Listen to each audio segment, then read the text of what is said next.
hey, on est live! Toujours depuis les jardins de la santé, en plein milieu de journée, donc on peut sentir la chaleur. Je sais pas si vous la sentez, vous, on est prêt à partir là-bas. Il y a Khalid aussi qui, qui nous a du coup très aimablement hébergé pendant tout notre séjour. C'est lui qui est en charge de tout ce lieu.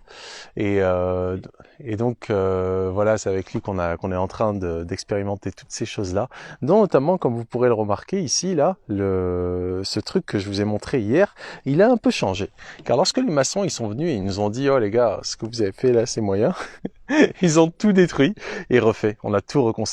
Donc au lieu en fait d'avoir les briques debout comme on l'avait fait, on les a mis à plat en fait. Et donc maintenant là, on a des trucs beaucoup plus robustes. Elles sont en quinconce, donc elles sont pas l'une au-dessus de l'autre comme on avait fait. Enfin, on avait déjà corrigé ça Alain, il me semble, mais ils l'ont recorrigé. Et donc là, les briques sont à plat, c'est beaucoup plus stable. On peut voir qu'on a une vraie structure. On pourrait carrément construire une maison là comme ça.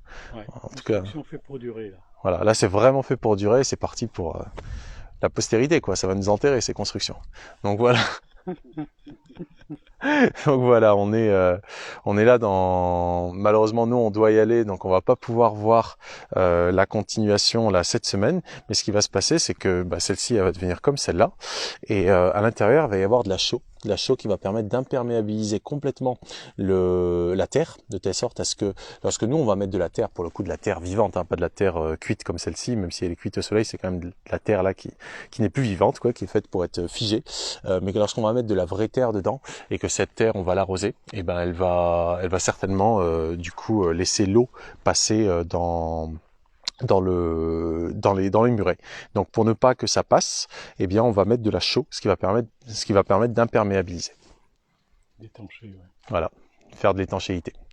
Et donc là-bas en fait, on a avancé un petit peu sur le projet des Zoya. Ah non, toujours à l'avance ce truc.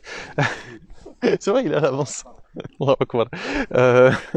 Là, en fait, on a avancé un petit peu sur notre histoire de Hoya, mais le problème, c'est que ces plates-bandes là qui ont été mises, elles sont, en fait, ça n'a pas de sens. Ça n'a pas de sens de faire des buts et de faire ces tranchées.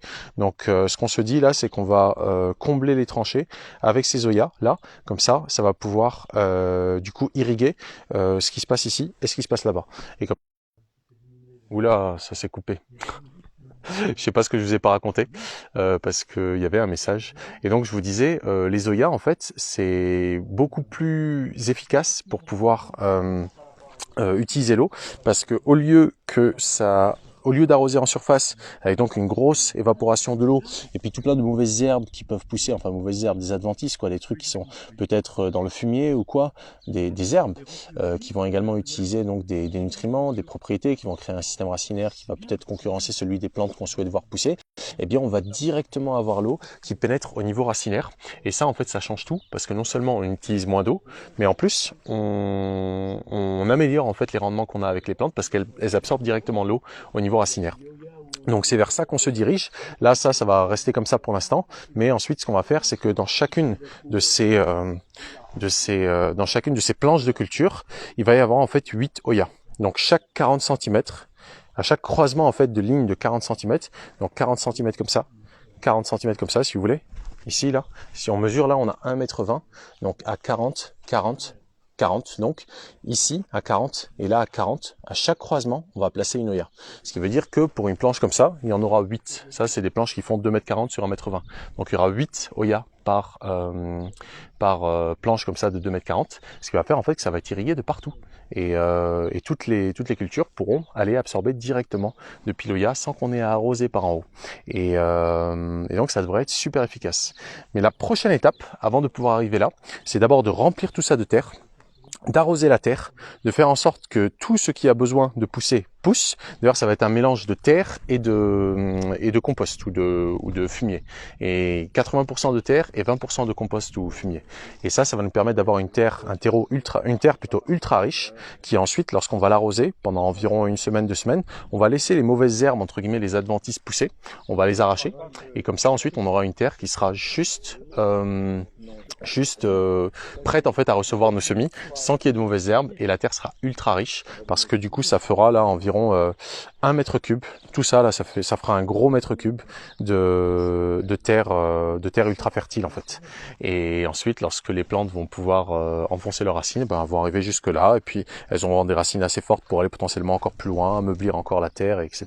On va amender par-dessus avec du mulch en fait qu'on va cultiver qu'on va faire plutôt à partir de gazon, une sorte de, on va voir quel gazon on met là-dessus. Ça va être un gazon vert quoi, qu'on tondra ensuite et qu'on mettra par-dessus, ainsi qu'avec du fumier ou du compost. Donc tout ça, ça devrait faire qu'on aura ici, sur ces 2 mètres, 3 mètres quasiment, 3 mètres quasiment de surface cultivable, on aura une terre qui sera ultra riche, avec très peu d'entretien nécessaire.